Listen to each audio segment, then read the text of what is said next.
এর পত্রিকার প্রধান প্রধান শিরোনাম: দৈনিক ইত্তেফাক, নির্বাচন নিয়ে অনৈক্য, ব্রাহ্মণবাড়িয়ায় আধিপত্য বিস্তার নিয়ে সংঘর্ষ, ছাত্রদল নেতা নিহত, 15 জন আহত।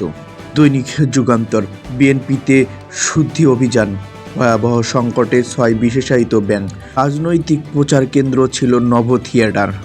দৈনিক সমকাল, বিএনপিকে আনুপাতিক উচ্চকক্ষে রাজি করাতে পিআর পদ্ধতির চাপ, কেন্দ্রীয় ব্যাংকের ক্ষমতা বাড়ছে, হচ্ছে সাংবিধানিক প্রতিষ্ঠান, 200 রোহিঙ্গাকেও ঠেলে পাঠিয়েছে ভারত। দৈনিক প্রথম আলো, রাজনৈতিক ট্রেনে খরচ ওঠে না বন্ধের উদ্যোগ, বড় জয়েই শেষটা রাঙালেন বাংলাদেশের মেয়েরা। এদিকে ভুক্তভোগী নারীকে মামলার আগে মধ্যস্থতায় যেতে হবে। দৈনিক মানবকণ্ঠ, আটকে ওঠার মতো নির্যাতনের বর্ণনা ভুক্তভোগীদের, আওয়ামী লীগের দমনপীড়ন ছিল এজিদ বাহিনীর সমতুল্য, ট্রাইব্যুনাল সাজাপ্রাপ্তরা নির্বাচনে অংশ নিতে পারবেন না। বাংলাদেশ বুলেটিন, ইমেজ সংকটের সংখ্যায় দেশ, তুর্কমেনিস্তানের জালে মেয়েদের গোলবন্যা, পঞ্চগড়ের 2 সীমান্ত দিয়ে 21 জনকে পুশিন। দৈনিক সময়ের আলো, ভঙ্গুর মনোবলে ফের ভাঙ্গন, রোমাঞ্চকর জয়ের সমতা।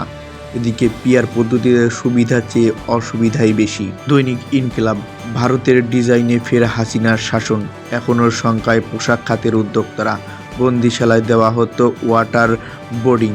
জনকণ্ঠ, মাদক কারবার বেড়েছে অনলাইনে, রোহিঙ্গার সংকট সমাধানের সফলতা নেই, আওয়ামী লীগের চরিত্র দেশ থেকে পালিয়ে যাওয়া। দৈনিক আজকালের খবর, গ্রেপ্তার 36 বাংলাদেশির তদন্তে সহযোগিতা করবে সরকার। এদিকে 8 হত্যা মামলার আসামিকে কাজ পাইয়ে দিতে এলজিইডি কর্মকর্তাদের পায়তারা। দৈনিক আমার সংবাদ, 2012 সালের শিক্ষাক্রম থেকে বেরোতে চায় এনসিটিবি, 1.5 বছরে বাংলাদেশে পালিয়ে এসেছে 1,18,000 রোহিঙ্গা।